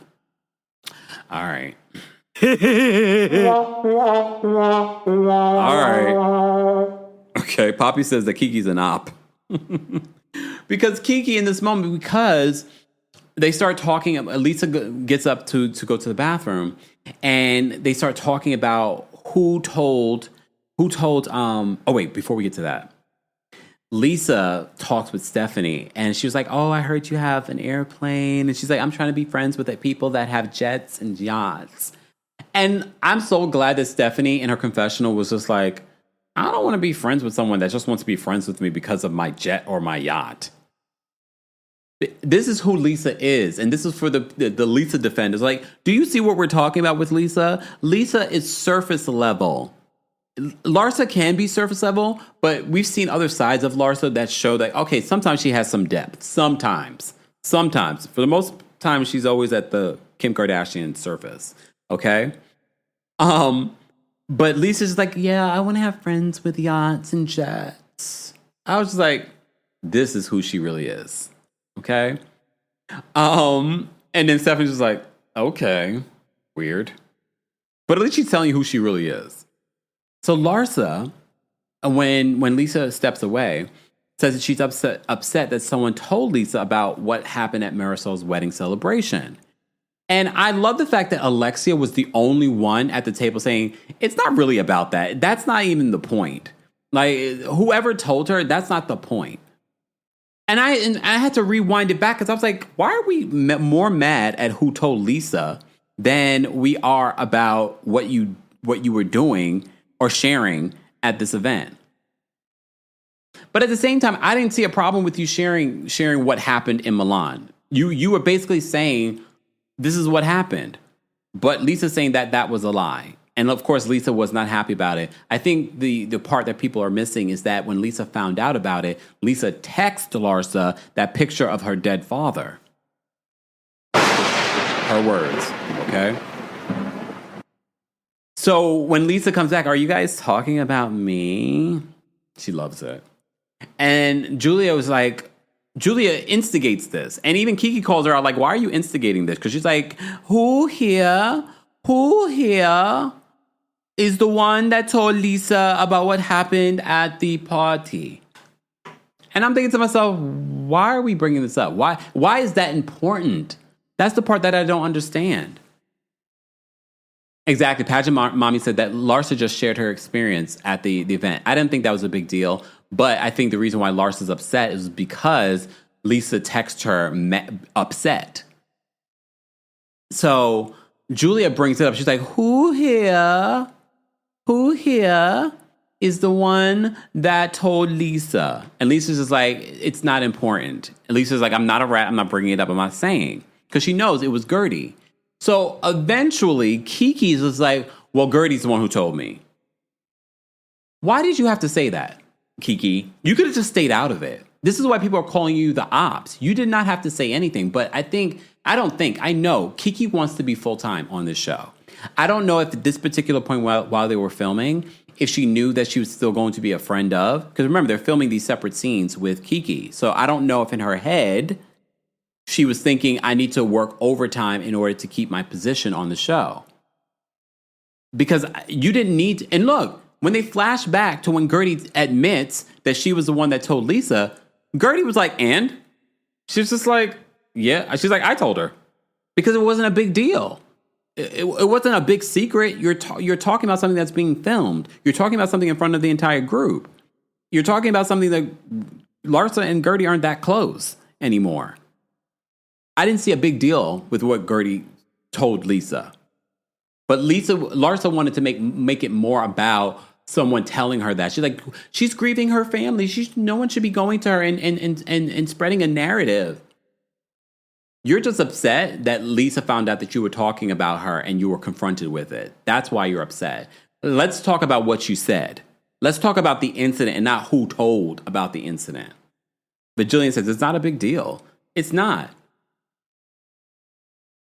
Ultraviolet says that if Kiki wants to be full-time, go after Larsa, the one that disrespected her last season. But they're in a better place. You saw they're in a better place this season. So I think Kiki's playing it wrong. I definitely think she's playing it wrong. But again, she did not have to reveal that. Let Guerdy be the one to reveal it. Or Lisa be the one to reveal it. But all right. Let me take a sip, y'all. Thank you, Q Potato, for the gifts. Thank you guys, everyone that's watching on TikTok. Keep tapping your screens, TikTok. Let's get to 50,000 likes. For those of you that are in the live chat, I did promise that once we got to 400 likes, I would drop the call link. But we have over 1,000 people. Keep liking the video. Let's get to 1,000. No, well, let's get to 1,000 likes, but let's get to 500 likes as well. Thank you so much for the super chats. Don't forget, guys, you can also hear our live recaps and all of the Diddy updates. I had 3 lives yesterday talking about Diddy because so much played out, from the breaking news to more stuff that were playing out during the day.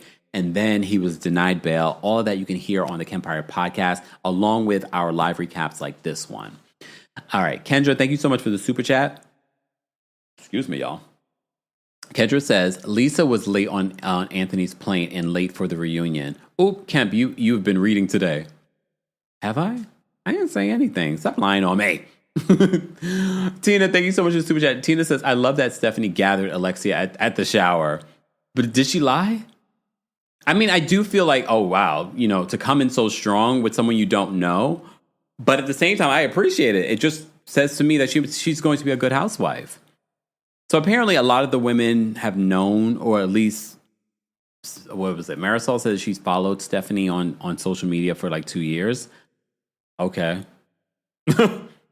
Doesn't say that they've been friends, but all right. But she's done work for her husband as well. All right, so they have a lot of that. Lisa gets very emotional. And here's the thing. Can I be honest with you guys? I do feel like Lisa was putting 20 on 10. I do feel like she was being exaggerated. She's exaggerating. She's like, I don't want this to be about me. But then she's making this big, grand, exit. And she's like, I don't want this to be about me. And I'm, my father just died. It's not even a week. And here's the thing. I understand, but at the same time, I do feel like she's using that as a part of her storyline, as a part of for people to feel sorry for her.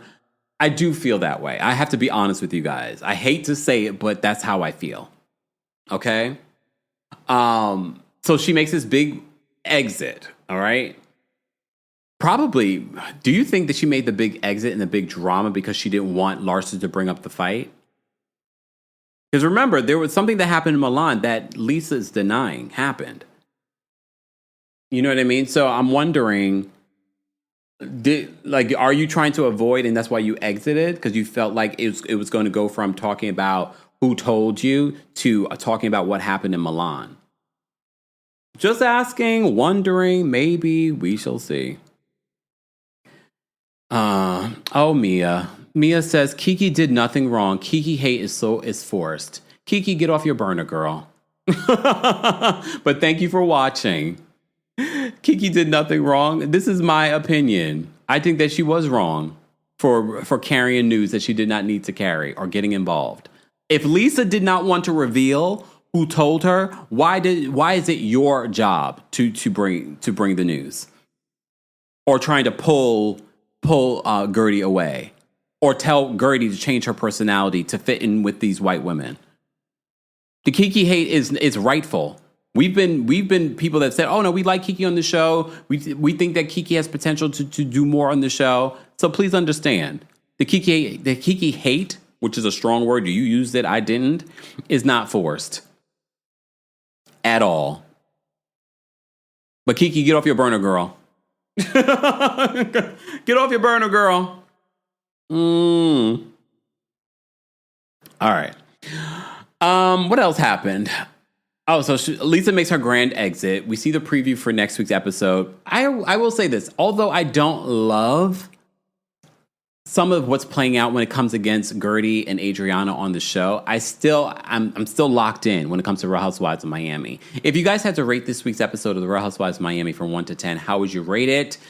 TikTok, let me know. Let me refresh. Let me see what you guys are saying on YouTube in regards to our poll. 61% of you rate this week's episode a 7 to 10, which is very good, better than what we've seen with Real Housewives of Atlanta. And 33% of you rate it a 4 to 6, which I don't think is bad. 6% of you rate it a 1 to 3. Okay. Katanya says that Kiki was 100% wrong. I just think her mouth moves before she thinks. I do not think she wants to hurt Guerdy. Well, we'll see. I don't know if I would say that she's intentionally doing it, but I also think that she is trying to fit in with this group. I do. I think her motive is more so that she can be full-time on this show.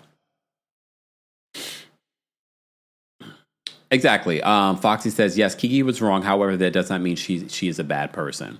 And I don't think I ever said she was a bad person. Not Kiki's father is a turd. He did not even tell her that he had a 3-year-old. Right? Like, how do you have maybe he just found out.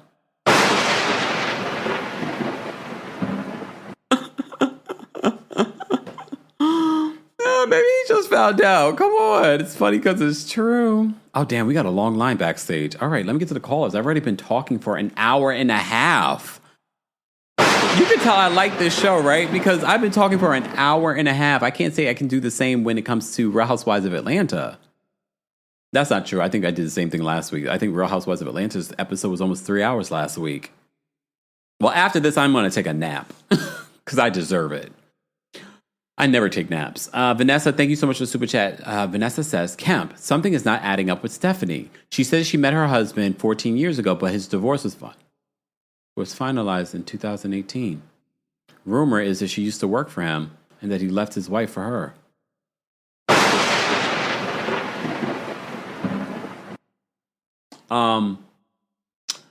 I will say this, though, because he has so much money, it wouldn't shock me that maybe they were separated for a long time and the divorce took a long period of time. Ooh. But maybe, again, this was only her first week. Maybe some of that will come out during the season or maybe at the reunion. But go ask Andy that question for the reunion. All right, Vanessa. Or Vanessa, are you just another name for one of the other housewives on the cast dropping tea in the chat through a super chat? I appreciate the super chat. Something is not adding up with Stephanie. She said that she met her husband 14 years ago, but his divorce was finalized in 2018, 7 years ago. Rumor is that she used to work for him and that he left his wife for her. So that, I mean, the working for him I could see because remember she still works at the company. So I'm wondering, All right, Vanessa, Alexia. Oh, Alexia, are you on your burner? Because remember, Alexia and Stephanie have some issues this season. I don't know. Angel, thank you so much for the super chat. Angel says, donation, please add your impressions to the soundboard. Which one? Julia. Oh, Lord. Guys, let's get to 500 likes. Let's get to our callers. Remember, the opinions of the callers do not represent the opinions of myself, the Kempire LLC, or our sponsors. Shout out to my skincare is brought to you by our friends over at Butter. Get 10% off. Head on over to the description for more details on our Butter collaboration. Also, you can also get our merch stuff that's in there. So you can get your Juneteenth merch, your Pride merch. All that stuff is available there. Also, don't forget, cancer season, I'm doing cameos. So if you have a birthday, anniversary, and you just want an inspirational message from me, you can book me on Cameo. All right. I always forget to remind you guys. All right. Let's get to our callers. And this is a long line caller. So I'm only giving you 30 seconds. And I haven't been, wait, I did drop the call in link. All right. All right. Let's get to our callers. Candace is backstage. Candace, what did you want to share? Hi, Kempire. I miss you guys. How are you? I'm good. So the biggest thing that I'm seeing with Guerdy that as a Black woman that's really affecting me is the gaslighting throughout the entire situation. Yeah. Is Julia saying to her, look what you made me do? Is Marysol saying like they were both wrong? Like Julia can be wrong independently and you don't have to bring Guerdy into what Julia doing was wrong. I think as Black women, we're always kind of expecting that we're going to be standing alone in certain situations. But for Kiki to be there and kind of not support her, even if Kiki thought she was wrong, deal with that off camera. But on camera, we're going to have a united front because we don't need two Black women in this situation. So we're going to be together on camera, but I'll get you together off camera. Okay. Thanks, Candace. All right. Bye. All right. See you later. Bye. Bye. All right, Miss Bernice, backstage. I'm bringing Miss Bernice up next. Miss Bernice, what did you want to say about Real Housewives of Miami? Hey, Kempire, what up, though, everybody? Hey. I just want to make this observation with Julia and whatever. I hate it when people want to adopt underprivileged children for the novelty of it and not for the fear fact that you really want children and you want to give them a better life, as in sharing your love with them. That's what Julia and Martina is giving me. It's a novelty thing. You didn't really care about them children. You just wanted to get them and boof up your storyline to make it seem like you're human. But we can see that you're not. But other than that, it was all right, y'all. Oh, thanks, Miss Bernice. Okay, bye-bye. Bye. Look, I don't want to downplay them adopting those young boys and giving them a good home. I'm just concerned with the behavior that I've been seeing from both Martina and Julia already this season, and you're raising Black boys. The lack of sensitivity towards a Black person, a Black woman, is showing a lot, and it does make me concerned. All right, Janelle's backstage. We're going to bring Janelle up next. Janelle, what did you want to share about Real Housewives of Miami? Bonjour, Kempire. How are you, darling? I'm well. How are you? I am good. Before I begin on Miami, I just want to thank you for posting all your Diddy updates because I know it's not my ministry. I could never do it. And I was sending your videos to my friends and family because I was like, can't do it. Here, so watch Kempire. Anyways, they need to get rid of Julia. I'm all for queer representation on these Bravo shows, especially Real Housewives. I believe we need more of it. However, the moment you threw that drink, girl, bye. I was already getting sick of you last season because you were trying too hard, but now you smelling of desperation and caring behavior. And so I just can't stand for it. And also the whole Guerdy situation, low key, it triggers me because I literally went through a very similar situation myself in April, but it was short of someone putting their hands or throwing something at me because I'm not the one, nor the two, nor the three. Okay? So why are you looking like that, Kempire? Because I want to know more about it. If you're willing to share, you don't have to, but I want to hear. I mean, I don't want to go over the 30 seconds. No. I own the platform, so tell me. Okay. What can I say? Basically, I was on a team. And Norma's in the chat, so she knows exactly what I'm talking about because I sent her a voice note about it because she was trying to get in touch with me and said, girl, I'm going through too much. There was a person of color on this team that I was on, and they started doing some problematic behavior, telling lies on me, spinning the narrative. And because this person is 5'1" and Asian and 100 pounds wet, and I am 5'8" Black, and 300 pounds plus, bonjour. No, you're not. Huh? No, you're not. You know, I'm fabulous anyway, but you know what I'm saying? I got a lot of love to give. This person started spinning narratives on me and telling me that I was an unsafe person to be around whenever I called them out for yelling, cussing people out, saying horrible things to people. And when I would be the only one on my very white team to say something, everyone kept saying, we got your back, you got your back. So when I saw all those women sitting at that table letting Guerdy be, what's the word that I can say on YouTube? Assaulted. Assaulted. Yes. I was like, oh, I've been there where I have literally been in a room with a group of white people where they stared at me when this person was coming at me sideways and they knew better never to throw anything at me or touch me. And I truly believe God in the universe pulled me out of that situation. And now the person's being canceled on TikTok. So I say karma is a you know what. What? You better DM me the deets on this one. Because literally this person right now, this is also the same person that did a show in February because they felt entitled enough because they are a person of color to portray Harriet Tubman. And there was no jokes about this person being an Asian playing a historical Black figure. They felt entitled because of the one drop rule that was used against Black people during the Jim Crow era. But because they have that one drop of Black, they can play Harriet Tubman. So I was like, yes, the very rule that is used against us, you're now using in your favor. But now they're getting canceled because they tried to say that Filipino people were the same as Black people, and that the show proceeded to pass out fried chicken to the entire audience because they thought it was funny. So they're getting canceled right now. So okay, wow, not the tea. I have never believed in karma so hard. Until that very moment. So I understand where Guerdy is coming from, where you feel very much alone. You don't want to speak up, because when I was going through my situation, I didn't want to speak up. I didn't want to be the only one. I didn't want to be, yes, again, the Black woman who has to say something, because those situations never feel nice. Yeah. And also one thing, I also have a similar thing between Guerdy and Julia. I was friends with this person. And I actually stuck up for them quite a lot. When everyone was saying crazy things about them, I guess I had rose-colored glasses on and I didn't see it for myself. But I also tried to approach people with empathy and grace and give them a chance.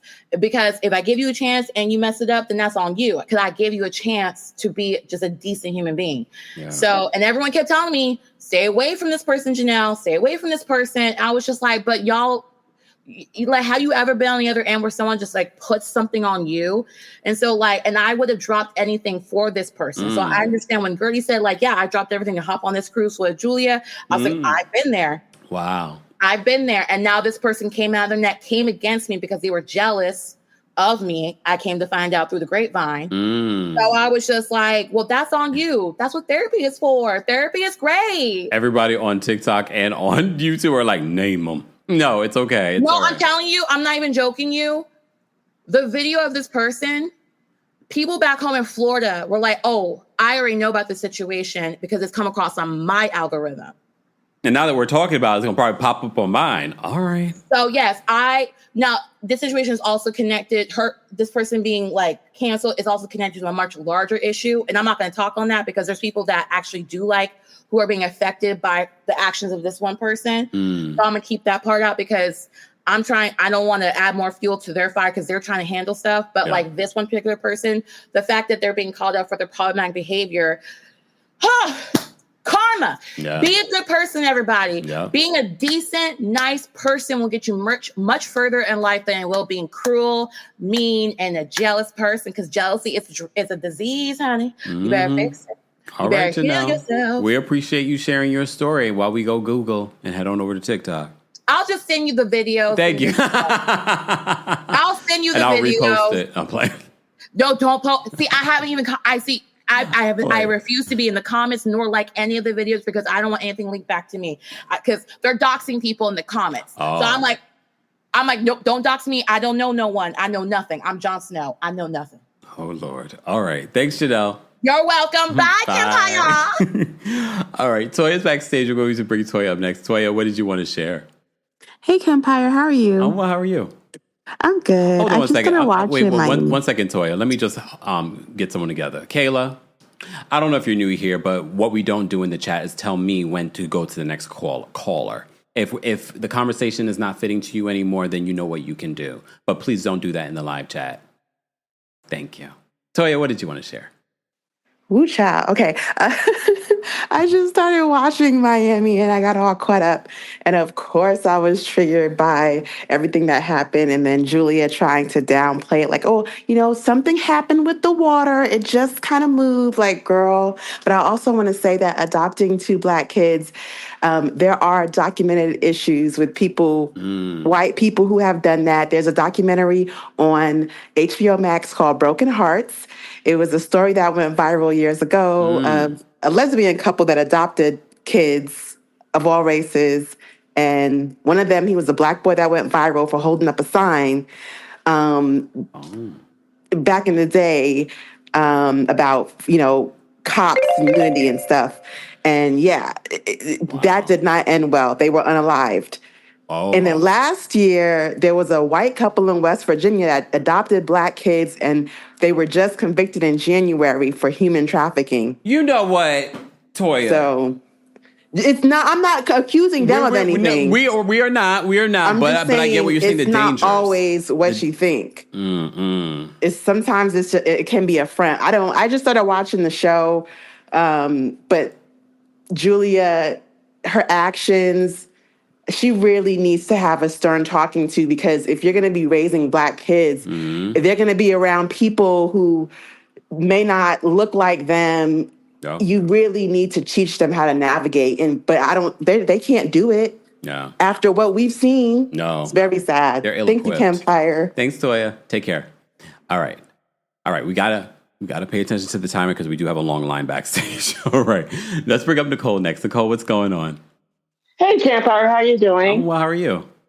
Oh, well, great callers so far. I love all their perspectives, because even like last week when I called in, I forgot to mention that I think the underlying issue maybe with Julia and Guerdy. I think when they were actually close, when they were friends, Guerdy, maybe Julia had been talking about the adoption, which she was last season. And then she probably talked about having, adopting Black children. And knowing how Guerdy is, she's outspoken, but I think she came from out of love, telling her, what to expect when you're adopting Black children. And instead of Julia receiving that, she used it as criticism.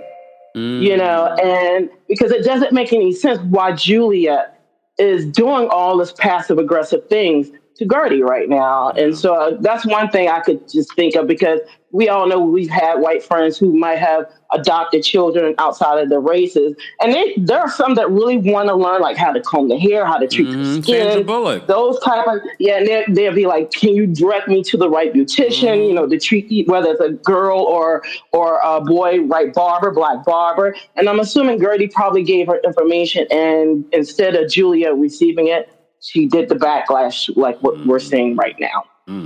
That's all I wanted to say. Thanks, Nicole. Have a great day. You too.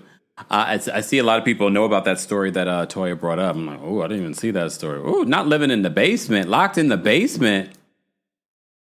We're not saying that's what's happening with Martina and Julia, but what we're saying is that they need to be a little bit more mindful raising Black children. All right, Norma, we're going to bring up next. Norma hasn't called in such a long time. Norma. Hey, Kempire. Happy pre-4th. Yes. For those that celebrate and those that don't. I'm just saying. I don't like Stefania. No me gusta. No me gusta. I don't know. Something about her energy. I mean, yes, I was someone that was born in the U.S., but I was raised in Puerto Rico. I know that conservative type of woman, and they think that I'm not going to say it because that's vulgar. But anyway, they think that they're better than most. And I just got that vibe from her that she looks down on people. Look at what I got. It's too much. Maybe I'm just being sensitive after that big ostentatious wedding in Venice and Bezos. Stuff. I mean, yeah, I like the glamour and I like the luxury. I just don't like it when it's thrown in your face like, look at me, I'm better than you. And Janelle just sent me the videos. Oh my gosh. If anyone's jealous of her, that's because she shines like a bright light, like a diamond. Our Janelle. Have a blessed weekend. You too, Stay Norma. safe, everyone. Stay out of trouble. Haitians, I'm with you. Thanks, Norma.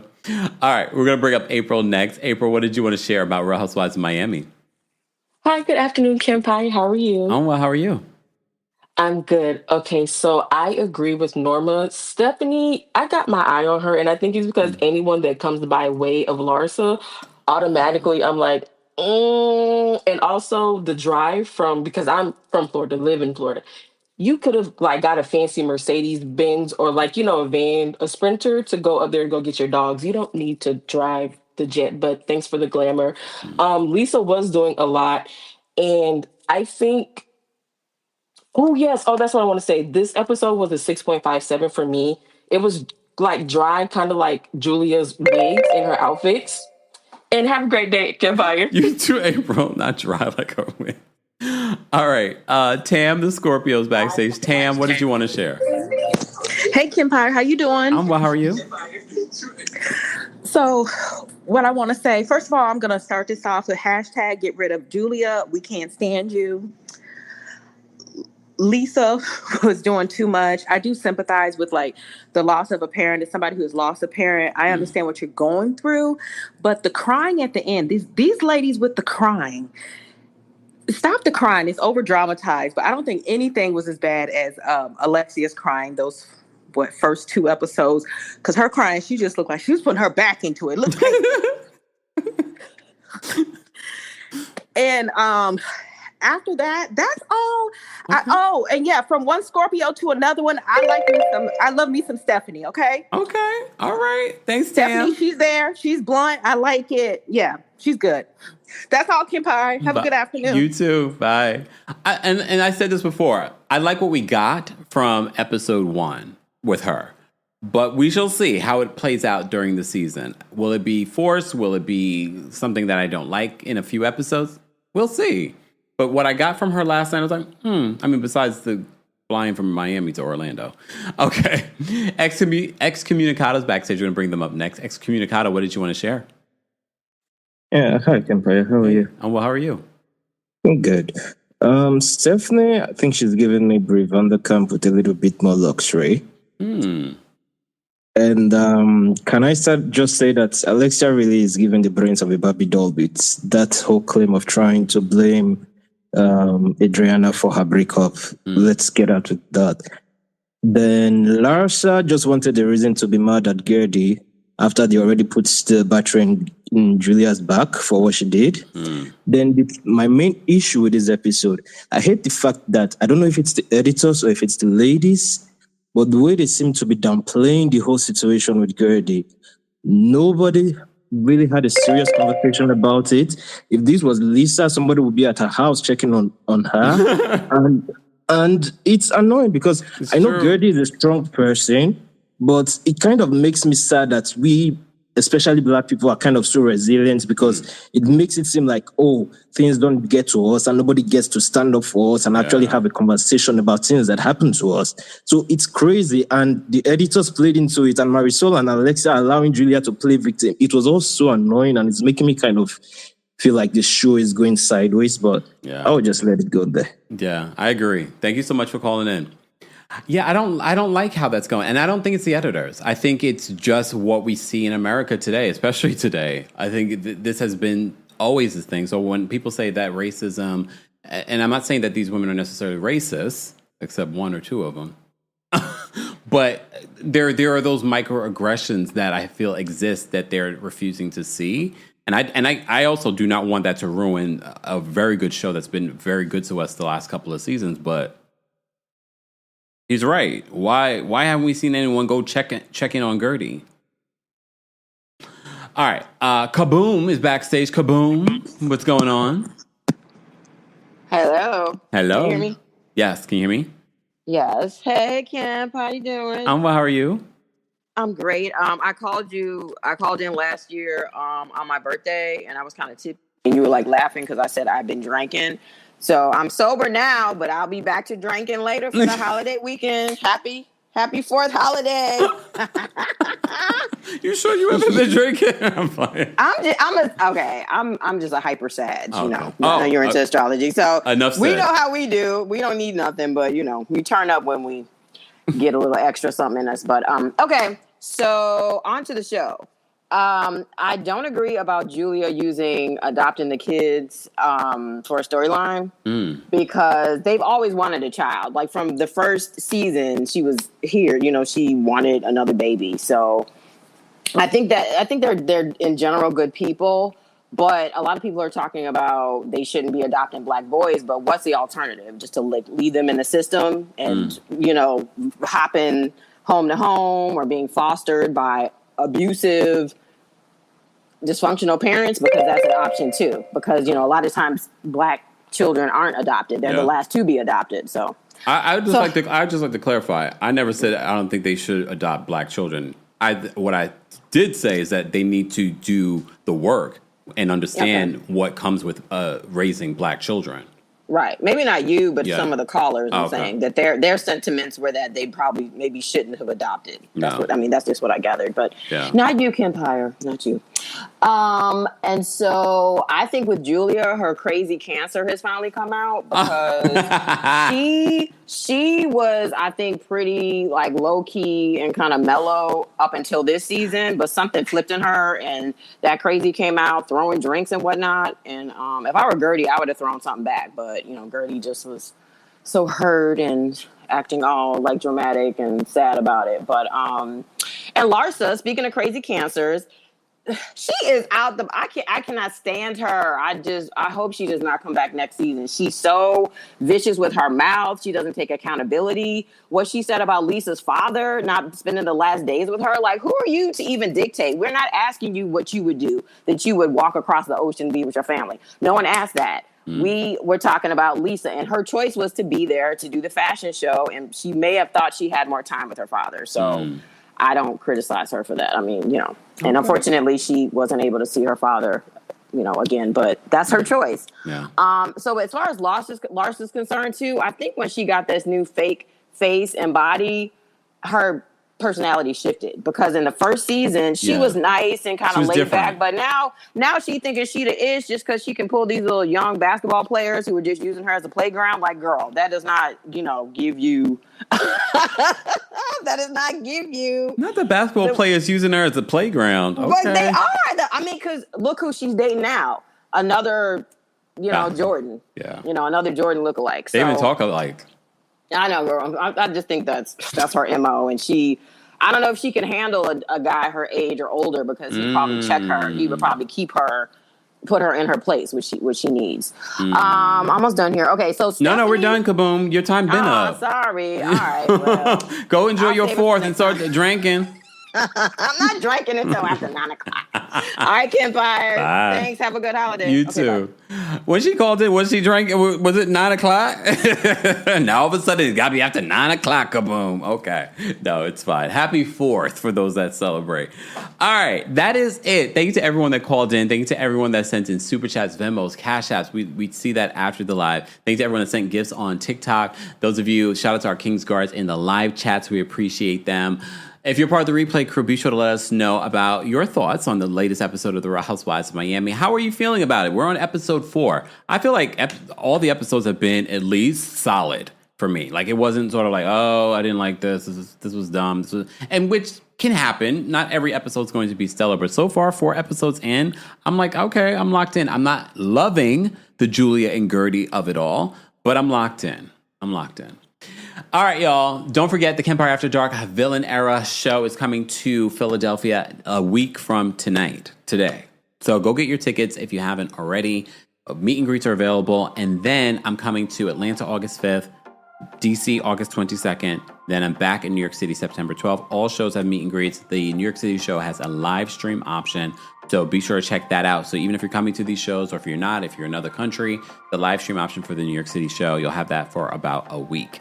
More information on those shows will be available in the description, along with our sponsor, Factor Meals, as well. I appreciate you all being here. I will see you all next week. My next week's recap of Real Housewives of Miami will be late because I'll be in Philly. So Philly folks, you will get the first of my thoughts for next week's episode, which should be juicy.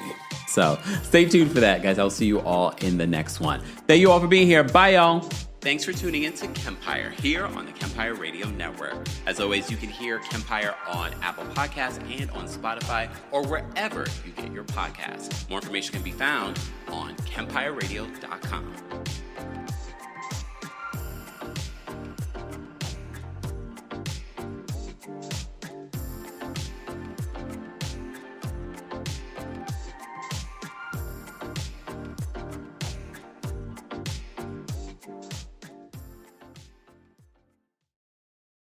If you're a podcast host, listen up, this one's for you. My name is Allie Jackson. I'm the host of Finding Mr. Height, a dating and relationship podcast that I've been doing for 4 years now, sharing my positive and practical approach to dating that's built on my own life experience. And I wanted to share another experience that I've had, my secret behind monetizing my show. It's called Red Circle, and I was just telling my colleague about how much I love their platform. With Red Circle, not only am I getting a seamless hosting experience, but I also love the support I receive in ad sales. It's not just typical ad sales either. It's targeted opportunities based on my show and my life. And the platform is super simple. You just set your preferences and Red Circle matches you with sponsors that align with your show. You can vet every opportunity and their platform gives you great analytics. More recently too, my Red Circle team has brought me opportunities outside of my podcast on social media to really augment the podcast partnerships, bring them full circle. I just can't recommend them enough. If you want to give it a try, go to redcircle.com to get your free trial. That's redcircle.com for a free trial.